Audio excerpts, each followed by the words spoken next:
13岁的女孩随手接下的任务，竟是数百年无人敢接的 SS 级星际悬赏守卫，并且被捕后，女孩不仅没有被处死，反而获得了星际公主的身份。只因女孩在刺杀时，无意间发现目标竟是自己的父亲。就在刚刚，乌迪亚刺杀失败，身躯无力地躺在地上，一把漆黑如夜的长剑稳稳地架在了他的颈侧，散发出令人心悸的冷冽气息。这柄剑名叫玄岩，象征着克拉克帝国权力与威严，唯有帝国君主方能执掌。阿斯兰，带他去5楼，过会我亲自下去。凯洛斯的声音清晰地传来。不在顶楼吗？他的精神力很强，在顶楼审问或许可以更加省时省力。一个身形修长之人缓缓地从另外一个房间走了出来。阿斯兰·克拉克与现任君王凯洛斯·克拉克为同胞兄弟。克拉克家族成员一向注重亲情，不会为了权力而背叛。一个未成年的小崽子还威胁不到我。凯洛斯只是淡淡地扫了乌迪亚一眼。作为克拉克历史上最强的君王，凯洛斯对于精神力的掌控简直强大到令人发指。审判塔5楼，少女被随意地安置在沙发上，没有锁链的束缚，但乌迪亚清楚她的命运已经注定。咚咚咚，脚步声缓缓从楼上响起，分不清是脚步声还是乌迪亚的心跳。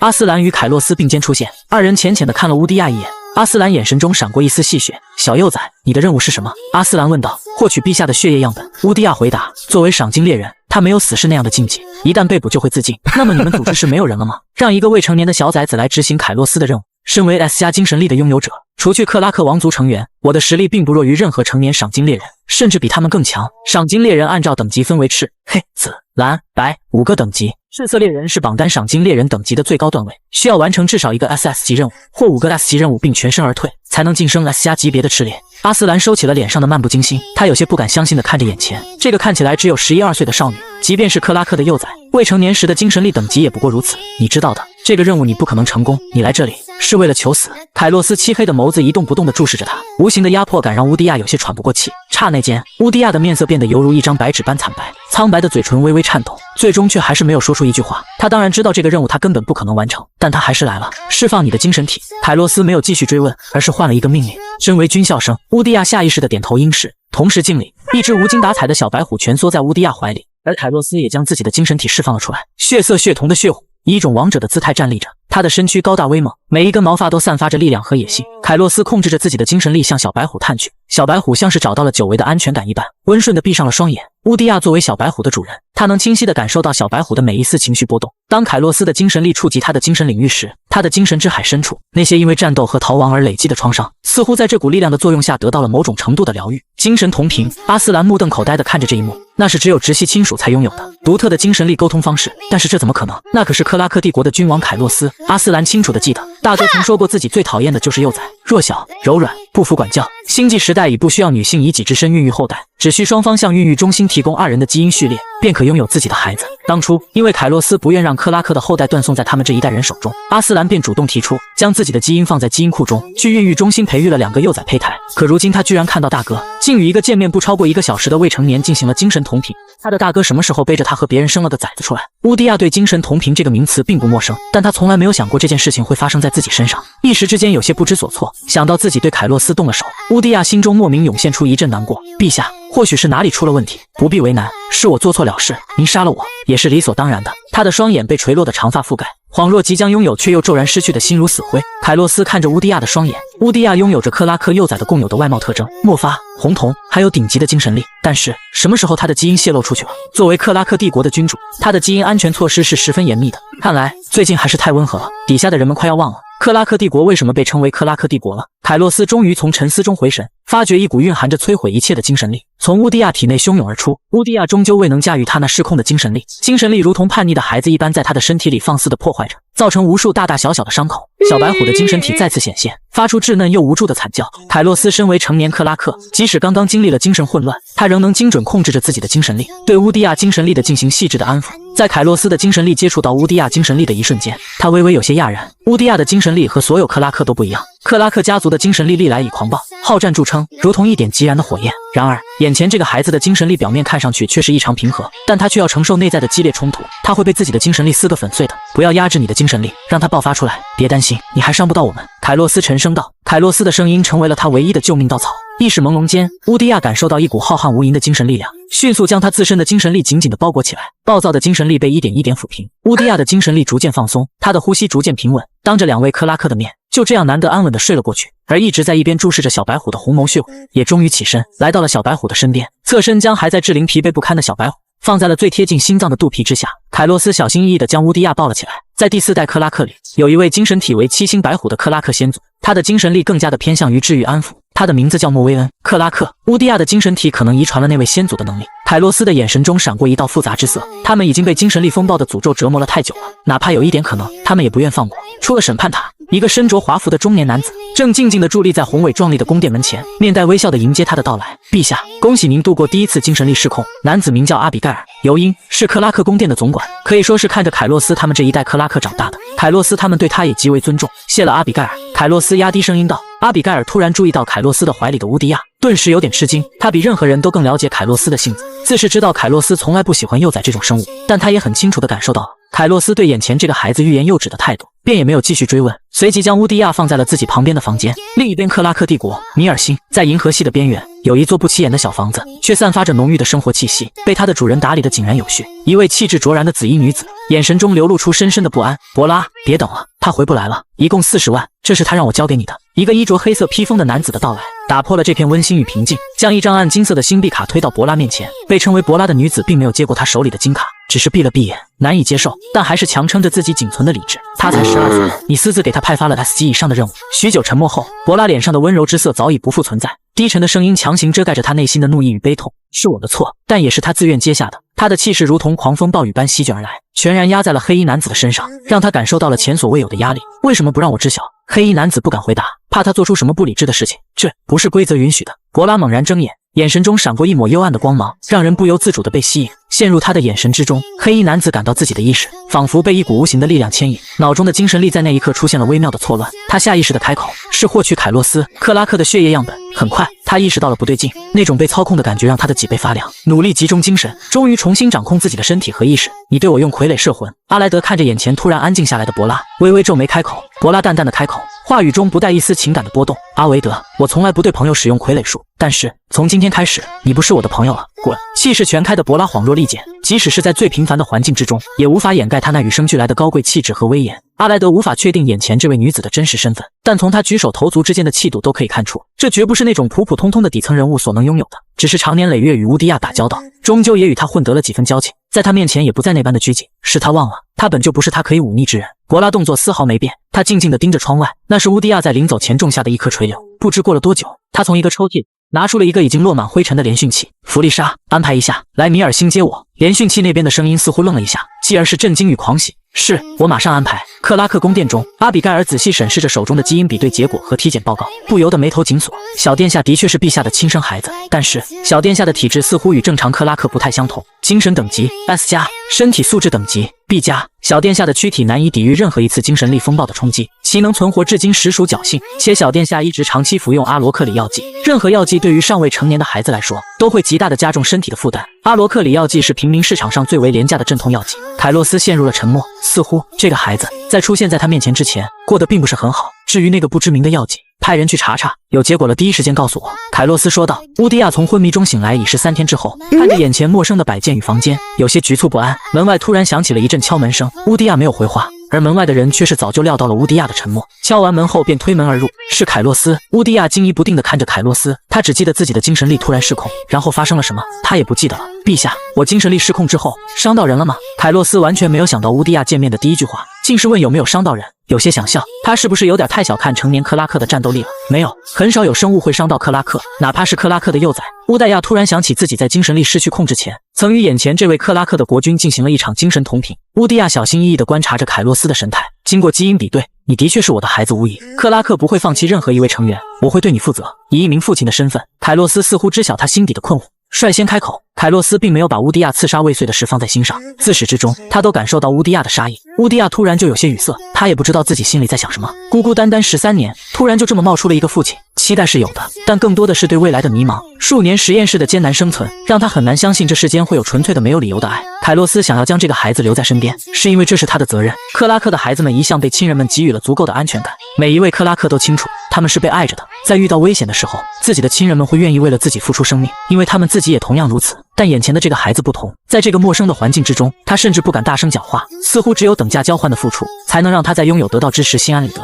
凯洛斯遵循着自己的本心，给予了这个与他血脉相连的孩子第一个拥抱。你什么也不需要做，父母对孩子的付出从来都不需要理由，顺顺利利、平平安安的长大，就是我对你唯一的期许。乌迪亚的眼泪悄然滑落，安静的让人心疼。凯洛斯感受到胸口的湿润，轻轻地拍了拍乌迪亚的后背，他意识到怀里的这个孩子是他唯一的孩子，他要保护好这个孩子。午饭时，阿比盖尔轻轻推着餐车，将食物摆放在乌迪亚的面前，每一份食物都很精致，充满了家的味道。看着乌迪亚的模样，笑道：“小殿下，您太小看克拉克对于亲缘之间的羁绊了，不会有任何克拉克对您会有丝毫的恶感的。或许您应该尝试着离开这个小小的房间，亲自去与陛下相处一二。”乌迪亚心中的紧张和不安逐渐被瓦解，他知道自己不可能在这个小房间里躲一辈子。离开了乌迪亚的房间后，阿比盖尔来到了书房，凯洛斯正在处理文件。陛下，大殿下和二殿下今天回来，回来就回来吧，这点小事还需要报告。凯洛斯有些奇怪地看着阿比盖尔，他一向细心，很少有说废话的时候。阿比盖尔微笑：“我的意思是，您有没有告诉他们小殿下的存在？以他们的脾气会捉弄小殿下的。”阿比盖尔话中的两位殿下指的是阿斯兰的两个孩子。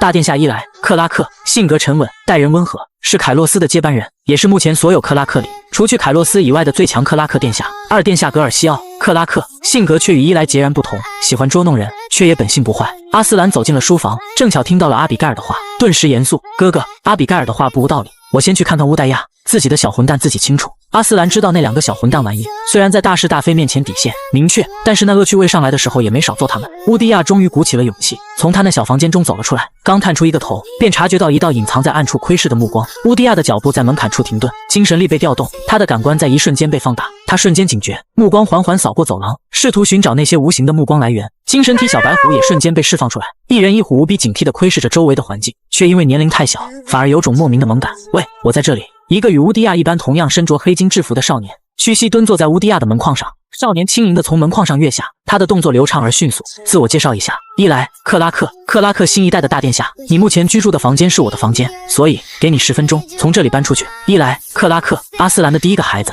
也是凯洛斯原本决定的储君人选，也算是他的堂哥。在住进这个房间之前，哪怕阿比盖尔将房间里伊莱的东西清理得干干净净，但身为克拉克，乌迪亚对于精神力的敏锐程度同样不低，哪怕清理得再干净，他还是察觉到了里面有着些许陌生人的精神力痕迹。乌迪亚一时有些理亏，莫名其妙出现在人家的家里，更何况是自幼尊贵的克拉克。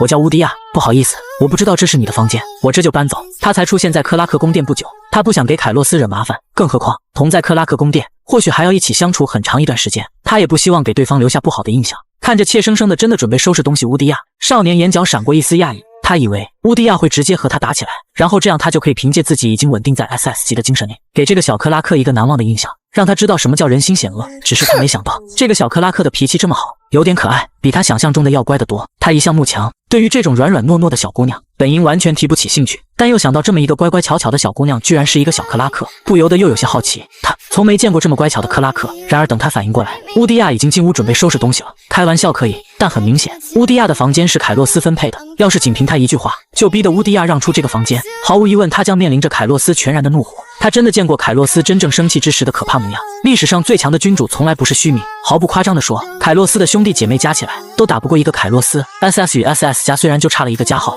但之间的差距却是以几何倍数出现的。想到这里，少年忍不住地打了个激灵，他快步紧随乌迪亚其后向房间走去。乌迪亚进入房间，便发觉一道修长的身影立在房间窗户的旁边。我是伊菜，克拉克，是你的哥哥。看着窗边的少年，乌迪亚眼中闪过一道犹疑，因为眼前的这个少年和刚才他遇到的伊莱·克拉克一模一样。乌迪亚下意识地向门外的伊莱·克拉克顺着乌迪亚的视线方向看去，伊莱也终于看到了那个和他长得一模一样的少年。伊莱没有留手，从腰间提剑便冲了上去。格尔西奥，你这是在挑衅我！伊莱的手臂迅速抬起，剑身横在胸前，挡住了伊莱那迅猛无比的攻击。金属碰撞的声音在房间内回响，火花四溅。格尔西奥的呼吸变得急促，他感觉到自己的剑在伊莱的重击下微微颤抖，每一次接触都像是在考验他握剑的力度。他一边防守，一边快速为自己申辩着：没有，我只是想逗逗他。哥哥知道的，我就是一时贪玩。伊莱和格尔西奥是双生子，身为哥哥自然知道自家弟弟什么德行，越是对乌迪亚感兴趣，可能就会越发的捉弄他。继承了他的父亲阿斯兰的性子，伊莱对于小幼崽的喜爱和保护欲远超于其他克拉克成员。和格尔西奥过了几招后，伊莱很快便用剑将格尔西奥的剑击落，用警告的目光瞪了格尔西奥一眼，转而将目光转向了在一旁有些不知所措的乌迪亚。那个人叫格尔西奥，是我的双生子弟弟，他没有恶意，我代他向你道歉。与此同时，凯洛斯和阿斯兰也迅速来到了乌迪亚的房间门口。凯洛斯直接向乌迪亚伸手：乌代亚，过来。他顺理成章地来到了凯洛斯的身后，看着眼前自称是自己哥哥的两个少年，乌迪亚有些不知所措的下意识地拉了拉凯洛斯的衣角。看着乌迪亚下意识的小动作，凯洛斯不由得心里一软，他的孩子在不自觉地依赖他，这是一个很好的开始。再抬头看眼前那个2个碍眼烦人的侄子，眼中不由得闪过一道嫌弃，啧，一回来就打架，吓到乌迪亚怎么办？看来是时候让阿比盖尔多给他俩加2节课了。乌迪亚小心翼翼地从凯洛斯身后探出头来，很乖，很软，也并不是那么强大，看上去就很好欺负。伊莱细细打量着，得出结论，算了，最近还是给格尔西奥多找点事做吧，免得他闲着没事去欺负妹妹。在阿比盖尔的鼓励下，乌迪亚终于鼓起勇气走出了他的小房间。只是让乌迪亚有些苦恼的一点是，伊莱和格尔西奥长得实在是太像了，大部分时候他很难区分2人。格尔西奥似乎也发现了这一点，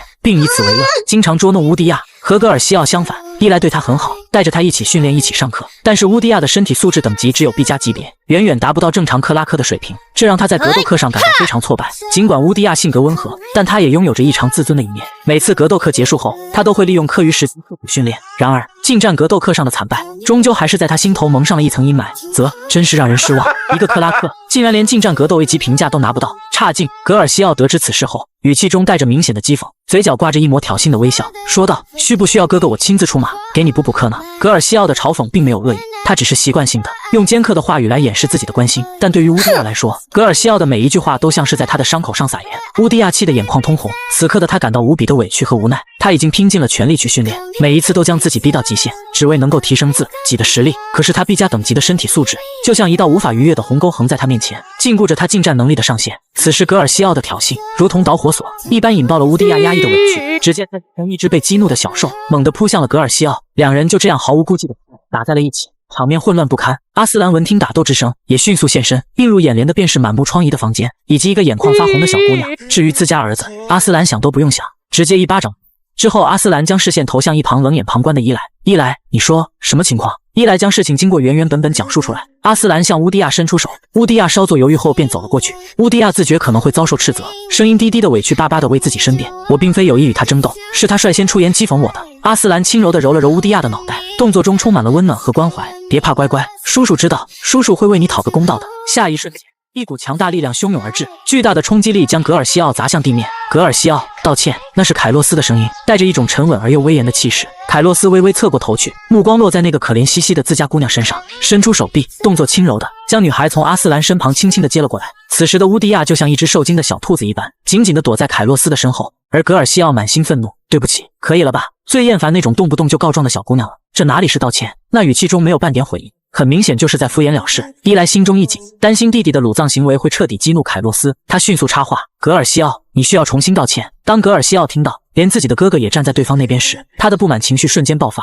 我不要，你是我哥哥，怎么偏帮他说话？我不喜欢他，我不要他当我妹妹。”不必多说了，阿斯兰，你送他去审判塔5楼反省反省。凯洛斯牵起乌迪亚，严肃地说道。阿斯兰点头应是。审判塔一共7层，而5层及以上则是除克拉克之外任何人不得进入的禁区。顶层7层满是抑制精神力的血晶，为了防止精神风暴状态下的克拉克失控。6层是寒冰之域，是犯了大错的克拉克才会进入的地方。5层则是克拉克专用的禁闭室。乌迪亚刚刚回来，又是凯洛斯的女儿，格尔西奥也算是撞枪口了。主要是格尔西奥最近的精神力并不是特别的稳定，带动的情绪也有些难以自控。他心里头非常清楚，乌迪亚对于自身近战水平有着多么执拗的追求和坚持，也曾经数次亲眼目睹过。乌迪亚在那间单调无趣的练习室内，不知疲倦地挥舞着手中的武器。其实话刚一脱口而出，他便立刻感到懊悔，但自尊心极强的格尔西奥始终拉不下脸来向乌迪亚道歉，被押送到了审判塔5楼。格尔西奥还在为自己辩解着，却没发现一旁的伊莱脸色越来越黑，才把他送过来。阿斯兰便离开了。最近正处于万国会议的准备前期，凯洛斯和阿斯兰更是极为忙碌。至于伊莱，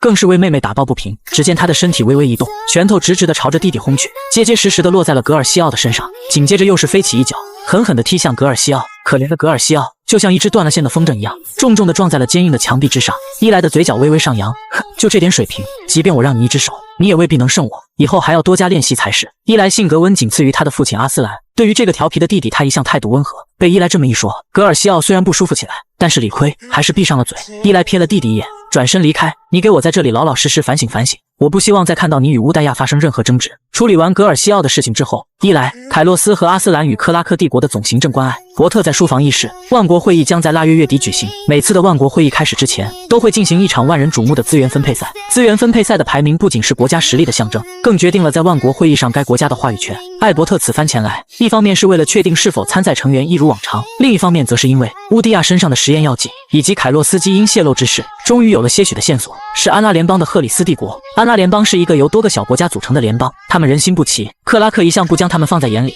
凯洛斯眼中闪过一道阴沉。阿斯兰，你和我一起去讨教一下。阿斯兰伸了伸懒腰，好呢，终于可以出去活动活动腿脚了。伊菜，你留在克拉克宫殿看好弟弟妹妹。伊莱身为凯洛斯内定的继承人，在凯洛斯不在的情况下，伊莱对于克拉克宫殿拥有最大限度的权限。一个时辰后，即将登上战舰，凯洛斯的目光穿过随行的护卫，落在了乌迪亚那双清澈见底的眼睛上，叮嘱几句，终端已经给你留下了，里面有我的联系方式，无论你遇到什么事情，都可以找我。乌迪亚站在那，他的小手紧张地握在一起，鼓起了所有的勇气，叫道：父亲，我等你回来。凯洛斯的声音戛然而止，那个平日里总是冷静的克拉克君主瞬间愣在了原地，许久，凯洛斯才找回了自己的声音。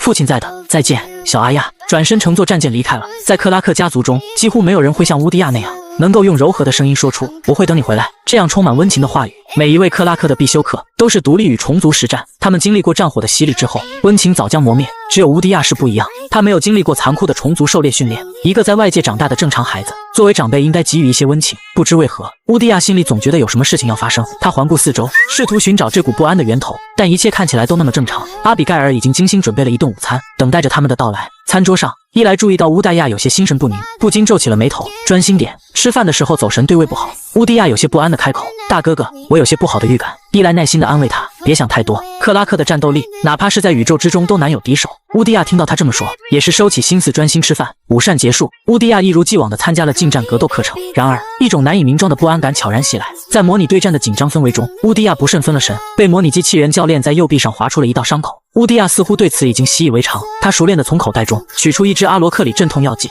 迅速注入静脉。但在检查药剂存量时，乌迪亚的眉头不由自主地皱了起来。口袋中那支带有特殊标记的药剂，如今只剩下最后一支，那是实验室里专门用来压制试验品过强的精神力，防止试验品暴走的药剂。乌迪亚一直依赖着这种能够抑制精神力的药剂，一股奇异的能量瞬间在他体内延开来，但他似乎对此早有预料，迅速将那即将失控的精神力压制下去。乌迪亚稍作休息，便站起身来，离开了训练室。直觉告诉他，继续留在训练室并不是一个明智的选择。乌迪亚漫无目的地在克拉克宫殿里散着步。鬼使神差间，他走到了审判塔，那是他与凯洛斯第一次见面的地方。格尔西奥好像就关在审判塔第5层。格尔西奥无聊地坐在地上，当脚步声传入耳中，他的眼睛猛然睁开，目光如闪电般锐利，直刺乌迪亚。怎么，是来看我笑话的吗？即使被囚禁在审判塔中，格尔西奥依旧保持着那份骄傲与挑衅的态度。乌迪亚没有回应，只是随着他走近，心中的不祥预感愈发强烈，让他不自觉地后退了几步。他的内心响起了一个急促而清晰的声音，像是来自内心深处的警告。格尔西奥却似乎完全没有意识到周围的紧张气氛。乌迪亚很快便感觉到了异常，格尔西奥的活力似乎过于旺盛了。乌迪亚甚至插不进去一句：格尔西奥，别说了，你的情况好像不太对劲。但格尔西奥仿佛陷入了自己的世界里，对外界的声音充耳不闻。乌迪亚的不安感越来越强烈，他敏锐地察觉到格尔西奥身边混乱的精神力波动，精神力风暴。乌迪亚的心骤然一沉，他知道应该立刻离开这里，去向伊莱或其他克拉克求助。仅凭他一个未成年的克拉克，绝对治不住陷入失控状态下的成年克拉克。格尔西奥终于察觉到了这不寻常的情况，他的声音中充满了紧迫感，大声向乌迪亚喊道：是我的精神力风暴，乌迪亚，快离开这里！但来不及了，格尔西奥的精神力已然失控，他那狂暴的精神力爆发开来，形成了一股强大的风暴，将乌迪亚紧紧地包围在其中，携带着毁灭性的力量。审判塔内的物件被这股力量无情地撕裂，碎片四处飞溅。在这场风暴的中心，一头血色的巨虎幻化而出，是格尔西奥的精神体燕爪。他那庞大的身躯带着毁灭性的力量向乌迪亚扑来。乌迪亚双手交叉，试图用自己的身体作为盾牌来抵挡。瞬间，他的双臂在巨虎的猛烈冲击下被撕裂，鲜血如同泉水般喷涌而出。与此同时，一只小白虎赫然出现在他身边。虽然体型比血色巨虎小了2-3倍，但燕爪却始终无法触碰到小字虎1分1毫。格尔西奥的精神力还在不断增强，几乎要将周围的空间撕裂。审判塔内的精神力感知器终于发出了尖锐的警报声。在风暴的加持下，格尔西奥的近身格斗得到了前所未有的提升，瞬移一般突然出现在乌迪亚面前，挥出一记力道惊人的拳头。乌迪亚轻盈地跳起，拔出了自己的佩剑，剑身顿时发出淡淡的红光。然而，在精神力风暴状态下的格尔西奥面前，他的力量显得格外的微不足道。乌迪亚被重重击倒在地，鲜血从嘴角溢出，染红了地面。但想象中即将落下的疼痛并没有出现。格尔西奥双眼紧闭，眉头紧锁，快离开这里，快点，我控制不了多久。短暂恢复神智的格尔西奥低吼着，并迅速向审判塔的顶层跑去。一瞬间，乌迪亚大概明白了克拉克家族亲缘羁绊的含义。他强撑着自己的身体，从空间吊坠里拿出了药剂，迅速服下。药剂代号 C6，上次任务中乌迪亚并没有使用，而保存到了现在。它能够在紧急关头让使用者的精神力等级短暂飙升，尽管仅能维持15分钟，但如果使用不当，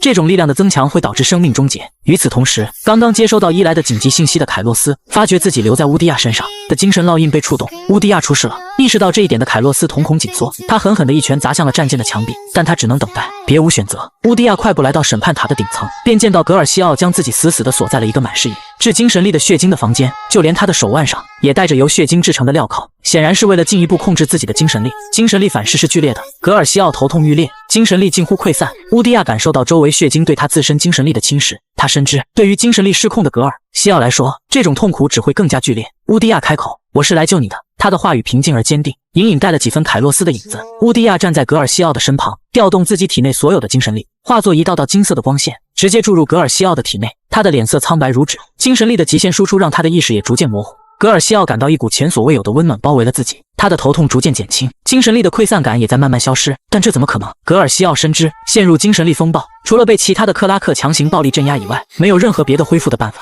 他感到难以置信，那股曾经几乎要撕裂他精神的风暴，如今竟然被安抚，变得平和而有序。哪怕是那位拥有着七星白虎精神体的莫维恩先祖，拥有的也仅仅只是安抚精神力风暴的能力，而乌迪亚的能力却不仅仅只是安抚，更多的竟是治愈再生。高阶治愈系精神力的不存在，使得克拉克在面对精神力风暴这种极端情况时，完全没有任何有效的治疗手段应对。而乌迪亚一个 S 加等级的治愈系克拉克，就连自己那被血晶反噬过的千疮百孔的精神之海，也被这股温暖的精神力修复了七七八八。格尔西奥在震惊中难以回神，却见乌迪亚的身体直直地倒了下去。乌迪亚，他的身体素质只有 B 加级，而刚才那股精神力应是不属于他的精神力。格尔西奥能感觉到乌迪亚的体温在逐渐流失，他的皮肤变得冰冷。他难以想象，这个年仅11岁的孩子，他的妹妹如今到底在承受着怎样的痛苦。那些精神力如同锋利的刀刃，无情地切割着乌迪亚的血肉。格尔西奥恍若疯了一般，抱起乌迪亚向外冲去，正好遇上了正在进入审判塔的伊采，以及接到消息迅速赶来的阿斯兰与凯洛斯。快点救救他，他流了好多血。格尔西奥的声音中充满了绝望和恐慌。凯洛斯目光紧紧地锁定在乌迪亚苍白的脸上，看着被阿比盖尔紧急地送往医疗区的乌迪亚，凯洛斯不由得感到一阵眩晕。良久，他低沉地开口：“阿斯兰，他说过要等我回家的，是我回来晚了，不知过了多久。”医护人员对乌迪亚进行了一系列的检查之后，将检查结果拿到了凯洛斯的面前。只有 B 加的身体素质的小殿下无法承受 C6 药力反扑的副作用，才导致了如今这个局面。向凯洛斯他们呈上结果的医护人员满目沉重， C6 药剂他们当然清楚。凯洛斯双眼通红，强行维持着该有的理智。他现在怎么样？医护人员的眉头紧锁，他的声音中透露出对乌迪亚状况的严重关切。其他还好，最令人担忧的是他的精神之海。他语气中带着一丝沉重。说完这些，医务人员又将另一份检验报告交到了凯洛斯的手中。此外，依据二殿下所提供的经历，我们对他进行了一次精神力检测 ，S 加等级的治愈系精神力完全打破了治愈系精神力的存在预限。这突如其来的消息让在场的4位克拉克成员眼中闪过一丝恍恍惚，哪怕是早有所猜测的凯洛斯与阿斯兰，也不禁僵在原地。这个消息如同一道闪电，划破了他们心中的阴霾。这意味着长久以来困扰着克拉克的诅咒终于看到了生的希望。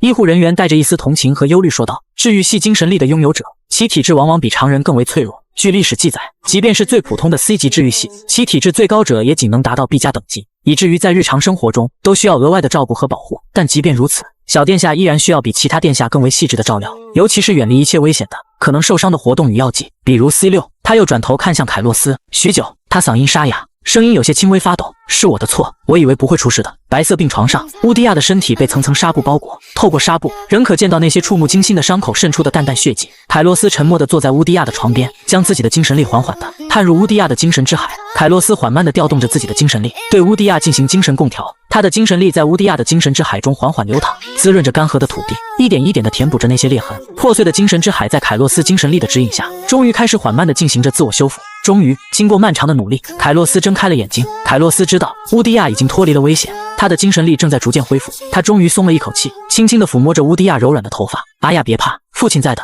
好好睡一觉吧，一切都会变好的。”他的声音低沉而柔和，这是铁血帝王难得的温柔。在再次向医护人员确认乌迪亚已经安全无虞后，凯洛斯终于放松了紧绷的神经。那么，接下来是时候处理一些其他事务了。凯洛斯的声音平静而坚定，却带着不容置疑的权威。“走吧，我们去书房。”一进书房，凯洛斯便直接对格尔西奥说道：“格尔西奥，你来说一下当时的具体情况。”格尔西奥从沉思中回过神来，迅速地回答：“今天我突然陷入了精神力风暴。”阿斯兰有些震惊：“精神力风暴？”一来只是说格尔西奥的精神力触发了精神力警报而已，但精神力风暴与精神力失控有着本质的差别。身为克拉克的继承人，一来不可能犯这种低级错误。凯洛斯也察觉到了这一点，但他没有追问，却转头看向一旁今天一直有些沉默的伊莱，声音中带着一丝不容逃避的质问。伊菜，我要求你解释，为何你没有坦白告诉我们格尔西奥所面临的真正危机？凯洛斯的声音低沉而有力，每一个字都像是重锤一般敲打在空气中。他的眼神锐利，直指伊莱，不容许任何逃避。阿斯兰一愣，他一向了解自己的哥哥，除非是很严重的问题发生，凯洛斯很少用如此严肃质问的语气对家人说话。